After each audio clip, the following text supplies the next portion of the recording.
कधी भेटत आहे? अरे मी कोणाला भेटतोय? नाही, स्पेसिफिक अजित पवार यांचं नाव आरक्षण घेऊन आले तर गळ्यात उडी आणतो मी त्यांची. तरी पण आणखी ना मीडियाच्या माध्यमातून व्हॉट्सअप फेसबुकवर आम्हाला पाठवतात कागद. ही काय चिल्लर मुद्दा आहे का व्हॉट्सअप फेसबुकवर खेळायला? ते बंद केलं. म्हणलं बंद तर बंद, चल कर बंद. तर आमच्याकडून दार बंद म्हणजे बघा उलटा खेळ. आमच्याकडून दार बंद पाहिजे, त्यांच्याकडून बंद.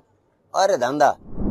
आम्ही मुंबईला आम्हाला यायला हौस नाहीये, पण हे का कुठं व्हॉट्सअप फेसबुकवरती निरोप पाठवायचा विषय नाही. हा राज्यातल्या जनतेचा मोठा प्रश्न आहे आणि त्यांनी ओळखून घ्यावं. हा प्रश्न विचारला बरं झालं की त्यांनी ओळखून घ्यावं. गावागावातला लाखांना समाज एकवटलाय.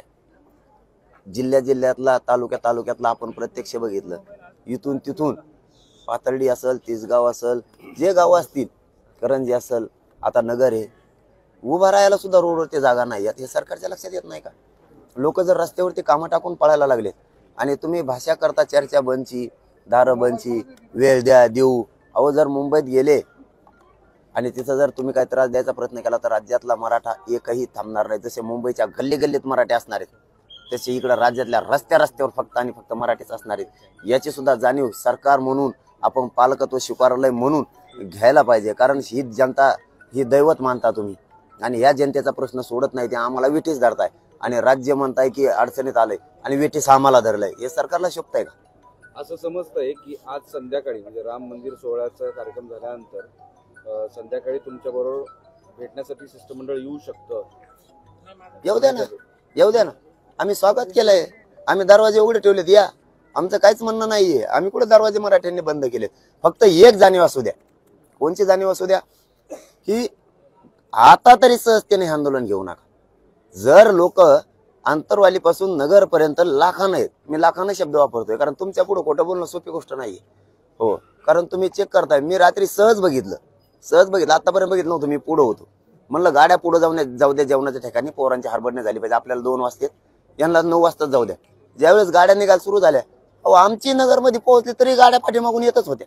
सरकारला एवढं पण कळत नाही का की समाज जर एवढ्या ताकदीने आला नगरपर्यंत, पुणे आणखीन वाशी यायची. 25 तारखेला सकाळी महाराष्ट्रातला मराठा निघणारे मुंबईकडे, 26 ला सकाळी मुंबईत आझाद मैदानला जाण्यासाठी. तर मुंबईत उभा राहायला जागा राहणार नाही हे त्यांच्या लक्षात येत नाही का? तरी पण आणखी ना मीडियाच्या माध्यमातून व्हॉट्सअप फेसबुकवर आम्हाला पाठवतात कागद. ही काय चिल्लर मुद्दा आहे का व्हॉट्सअप फेसबुकवर खेळायला? इतका समाज जर जागृत झालाय, इतकं तुटून समाज पडलाय. आज माता मावल्यांसह सुद्धा रात्रंदिवस लोक रोडवरती आहेत. एकट्या करंजी घाटात 4 कार्यक्रम झालेत, नुसत्या करंजी घाटात. आणि ते पण एवढे होते की एका कार्यक्रमाला 20-30 हजार लोक नसते. म्हणून एक बी त्यातला जाणीव नाही सरकारला. याची गांभीर्य पण नाही का? नुसतं सरकार चालवायचं म्हणून असं नसतं. ही जनता दैवत आहे.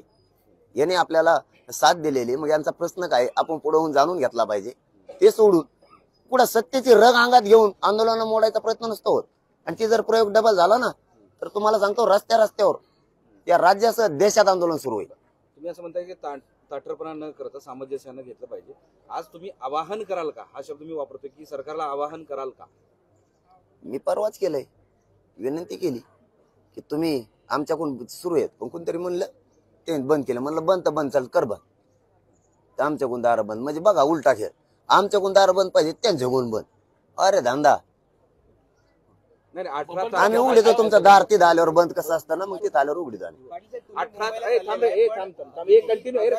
तारखेला शिष्टमंडळ आलं होतं. 18, 19, 20, 21, आज 22 आहे. 5 दिवस झाले.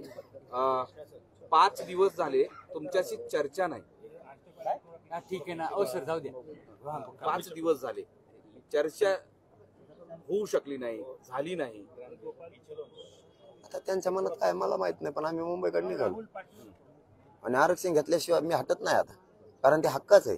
हे सगळ्यांना पटतंय. गोरगरीब मराठ्यांपासून श्रीमंत मराठ्यांपर्यंत, नोकरदार मराठ्यांपासून व्यावसायिक मराठ्यांपर्यंत सगळ्याला पटतंय. शेतकरी मराठ्यांपासून सगळ्यांनाही पटतंय. आपल्या नोंदी सापडल्यास सरकारनं दिलं पाहिजे. सरकार महाराष्ट्रातल्या जनतेला मुद्दाम विठीस धरायला लागलंय सत्तेच्या जीवावर. हे मराठ्यांच्या लक्षात आलं. तुम्ही निघताय मुंबईकडे, पण अजून आझाद मैदानासाठी परवानगी दिलेली नाहीये. कुठली प्रोसिजर झाली नाही. कसं असणार आहे पुढचं नियोजन? कारण सरकारकडनं परवानगी मिळत नाही, पोलिसांकडनं परवानगी मिळत नाहीये. तुम्हाला मुंबईमध्ये रोखायचा कदाचित प्रयत्न सुद्धा होऊ शकतो. एक गोष्ट सगळ्यांना मान्य आहे आणि मान्य असायला पाहिजे. लोकशाहीला आणि कायद्याला धरून आम्ही अर्ज केलेला आहे आणि आमरण उपोषणाला परवानगी देणार नाही. ही सगळ्यात मोठी सरकारची नाचक्की असणार आहे. मी नाही मिळाली तरी जाऊन बसणार आहे आणि मिळाली तरी जाऊन बसणार आहे. परंतु कायद्याचा आणि सरकारचा सन्मान आम्ही केलेला आहे अर्ज देऊन आमचा.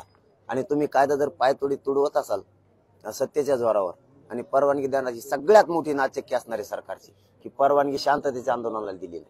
परवा सुद्धा अजित बबनराव तायवाडे असं म्हणाले की मनोज जरांगे पाटील यांच्या 15 वर्षाच्या मागण्या बदलतात. सरकार आपल्या पद्धतीने प्रयत्न करते पण मनोज जरांगे पाटील यांच्या मागण्या बदलल्यामुळे ते अशक्य आहे थोडं. सरकार त्यांच्या पद्धतीनं प्रयत्न करते. ते सरकारमध्ये केव्हापासून गेले त्यांना काय माहिती. काल रात्रीच्या भाषणात तुम्ही छगन भुजबळांचं नाव न घेता एक आव्हान दिलेलं आहे. जर असं जर झालं तर मंडळ आयोगालाच आव्हान देणार. नाही मग तो कशाला म्हणतो बार बार की आम्ही कुणबीचे प्रमाणपत्र चॅलेंज करू. म्हणजे आमचे या भारत देशात कोणाच्याच शासकीय नोंदी सापडल्या मराठ्याच्या सापडल्यात आणि ते म्हणतो चॅलेंज करू. आमचं चॅलेंज करू तर तुमचा स्वीकारलेलाच नाहीये. आम्हाला गोरगरिबाचं आम्हाला पहिल्यापासून माहिती आहे पण गोरगरीब ओबीसी बांधवाचं वाटलं नाही करायचं आम्हाला. इतकी नियत खराब आमची नाहीये. कोणाच्या लेकराचं वाटोळं करून आपल्याला मिळवायचं इतकी वाईट नियत आमची नाहीये. पण तुम्ही जर मग आता आमच्या लेकरांचे नरडे दाबणार असाल आमचा नाविलाज. भुजबळांनी आता ओबीसीची अडचण करायला सुरुवात केली असं म्हणायचं. अरे ते पहिल्यापासूनच केली ना. ते काय माणूस आहे का त्याचं मला इचारे जाऊच नका बरं. ते बावचाळ्यानं कुंकडं बोलत आहे. ते सगळा कार्यक्रम बिघडून टाकेला आमचा. ते बांधावर एकामेकाचं बैल जाऊन देण्यात लोक आता त्याला काय कळत तरी घरी बसल्या बसल्या आपलं आमच्या शेंगा तिथं बसून काय म्हणत धामाचं उगच टाकी ते आडे तिडे पाय कुंकडे बी घेते पिशीन चलत आहे बाजाराला निघाले कुठे बी ते काय म्हणत धामाचं तसं. ते मला इथं हिचरे जाऊ मग सगळं पुढचं हिच कुठूनच जातो खेळ माझ्या ध्यानात राहत नाही काहीच नाही. मग अहो ते किती आमचं किती प्रेम होतं एकमेकात. आम्ही एकमेकाच्या लग्नात वाढतो एकमेकाच्या सुखादुःखात धावून जातो. एकमेकाला काही लागलं तरी लगेच देतो. कुणाला गाडी नसली देतो कुणाला मोटरसायकल नसेल कुणाला बैल नसेल कुणाला आऊत नसेल कुणाला पाणी नसेल इतकं एकमेकाच्या मदतीला धावून जातो. हे बावचाळ्याला मध्ये आल्यापासून येडपट आमचा सगळा खेळ पांगला एकमेकाचा माहितीये का. थेट म्हणणं आहे का की मराठा आणि ओबीसी मध्ये वितुष्ट आणण्याचं काम छगन भुजबळांनी केलेलं आहे आणि करतायत. अहो आणलं ना. गोरगरीब धनगर बांधव आणि गोरगरीब वंजारी बांधव यांचं आरक्षणाला धक्काच लागत नाही आमच्यामुळे. तरी पण त्यांनी काही म्हणतो आम्ही सगळे नाही काही जणांच्या डोक्यात घुसलंच ना ते त्यांनी सांगितलेलं. पण सामान्याच्या लक्षात आलं हे राजकारणी माणूस याच्या फायद्यासाठी घुसला लागला. आपण कशामुळे संबंध खराब करायचे मराठ्यात आणि आपल्यात गावखेड्यात. आणि गावखेड्यात आमचे संबंध चांगलेच आहेत आणि हे कायम राहणार आहेत आणि आम्ही ते टिकून ठेवणार. किती वळवळ कर म्हणा तू. परवा अजितदादा बारामतीमध्ये बोलताना म्हणाले की संविधानिक पद्धत आहे कायद्याने वेळ लागतो तर मनोज जरांगेंनी सुद्धा थोडा वेळ द्यावा थोडा धीराने घ्यावा. कोण म्हणलं. अजितदादा मग आता धीर कशाला असतं मलाच कळा ना. त्यांना म्हणा एकदा या तरी लांबून राहणार नुसतं एकदा या. दूध का दूध पाणी का पाणी करू 7 महिन्यात तुम्ही एकदा आले बी नाही. बाकीचे बरेच येऊन दमलेत का तुम्हाला गाडी लागा ना एसटी तिकीट काढून देतो आम्ही. या ना एकदा बोलू. मी म्हणजे आडमोड आड नाही बोलत त्यांना. एकदा या ना. समाजाच्या लेकराचं आता कल्याण व्हायला लागले. एकदा या. संविधानाच्याच मार्गाने चाललोय. 7 महिने वेळ दिला अजितदादा. उलशिक तेलशिक नाही दिला. 7 महिने लहान वेळ नाहीये.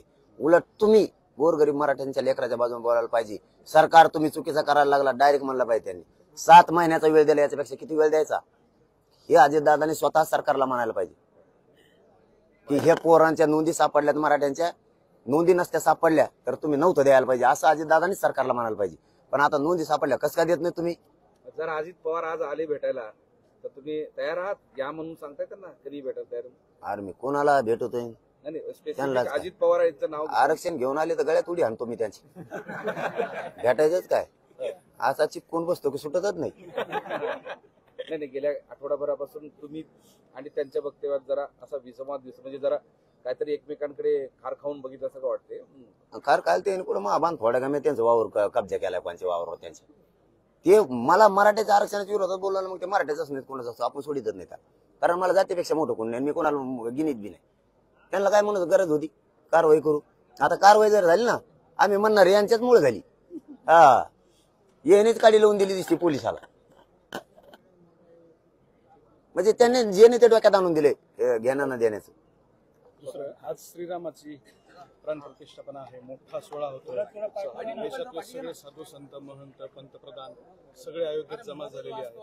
आणि मुख्यमंत्री मात्र गेले नाही. ते जाणार होते त्यांचं नियोजन होतं पण असं कळतंय म्हणजे खरं काय कुठं माहित नाही की या आरक्षणामुळे या आंदोलनामुळं त्यांनी जाणं टाळलेलं आहे. आता आरक्षणाचं आंदोलन आणखी नगरमध्येच ते जायला किती दिवस लागते आणि आम्ही पै येतं हे काय सोपं आहे का. आणि आज आमचा हिंदुस्थानच्या नागरिकांचा, भारतवासियांचा आनंदाचा सोहळा आहे आज. आणि तो आनंद मनामनात आहे. आणि आम्ही फक्त जाऊ शकलो नाहीत, की आमचा नियोजित हा कार्यक्रम 4.5-5 महिन्यापासून